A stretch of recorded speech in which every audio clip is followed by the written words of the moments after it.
नमस्कार दोस्तों।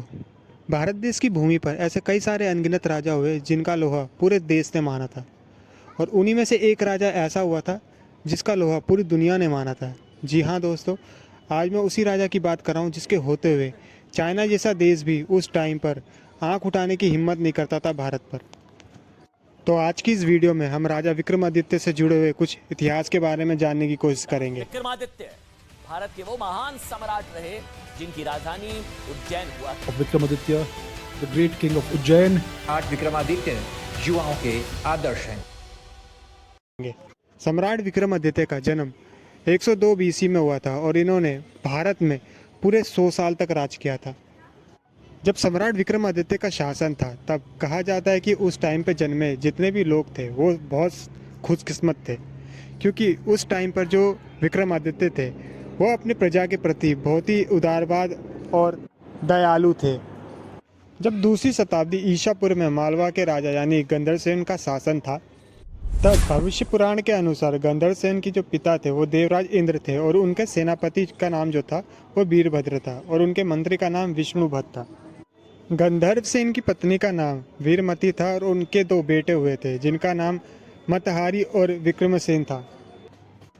पर कुछ समय के बाद यहाँ पे शकों के राजा यानी नहपान ने आक्रमण कर इस राज्य को कब्जा लिया था और इसी लड़ाई में विक्रमादित्य के पिता यानी गंधर्वसेन की मृत्यु हो गई थी इस लड़ाई में।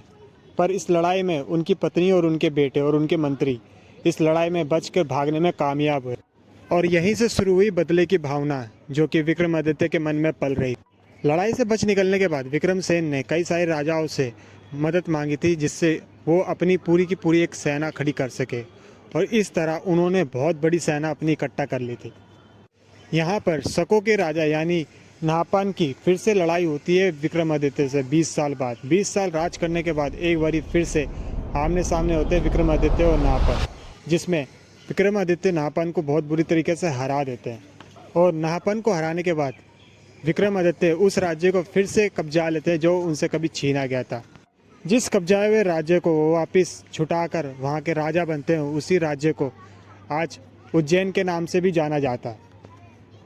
दोस्तों, कहा जाता है कि उज्जैन के जो राजा थे यानी कि विक्रमादित्य, उन्होंने ही 9 रत्नों की शुरुआत करी थी और इन 9 रत्नों के जो नाम थे वो कुछ इस प्रकार थे: धन्वंतरी, छापनाक, अमरसिम्हा, शंकु, वेताल भट्ट, घटकपरा, कालिदास, वारामीरा और वरखाची। ये सभी विक्रमादित्य के राज्य में ही 9 रत्नों की शुरुआत करी गई थी। दोस्तों, इन सभी 9 रत्नों की शुरुआत भी विक्रमादित्य के शासनकाल में ही की गई थी।